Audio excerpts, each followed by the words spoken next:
Magandang araw. Ngayon ay mag-bake tayo ng tinapay. Ayan yung mga sangkap. Harina, yeast, asukal. Itong itlog na isa, mantika, konting asukal. Saka mamaya yung tubig. Ayan, so simulan na natin. So, ito guys, halos nailagay ko na lahat ng mga dry ingredients. Pinaghalo-halo ko. So, lalagay ko mamaya yung mga wet ingredients.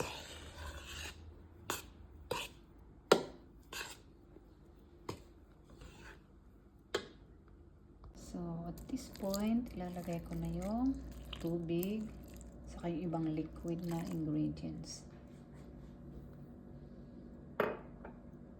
Kanina yung tubig, ngayon naman ay yung mantika.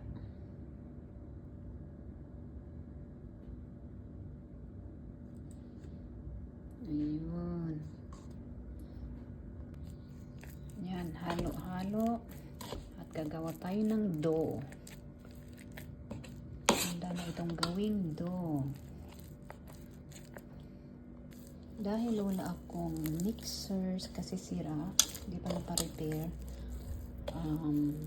Kamay ko na lang ang gagawin kong pag-knead. Ayun. Kamay-kamayin. At ito na nga po. Ayan, pasensya na medyo maano siya. Di bale. Diyan ko naman siya tinimplahan. So, aalsa yan mamaya. Dodoble ang size. Saka natin gagawan ng tinapay.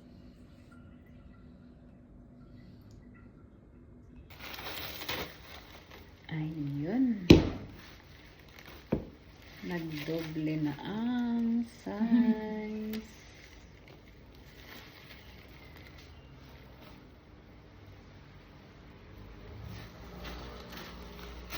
Yung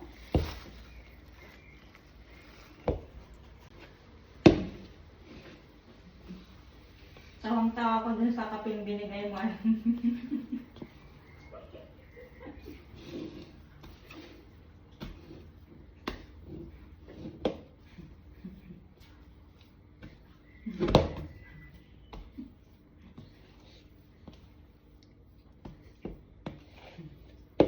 Akala nila, ikaw nagtinimplan. Tinimplan mo lang siya. Sira yung hugis, sayang. Di bale. Basta homemade siya.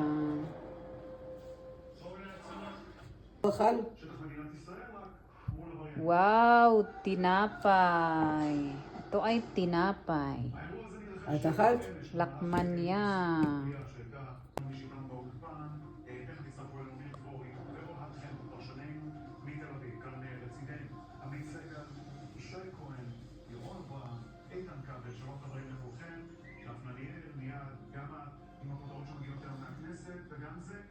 לאן נתחיל מכאן? חמאס מנצל לשלב הביניים, מבצע לחימת גרילה שגובה מחירים כבדים. מתי יחליטו בישראל? לכאן או לכאן? לאן הולכים? וגם זה, יומיים לפני שנפל, סרן עידו וולוף, זכרו לברכה, נשא דברים בטקס הענקת דרגה. תקשיבו למילים האלה.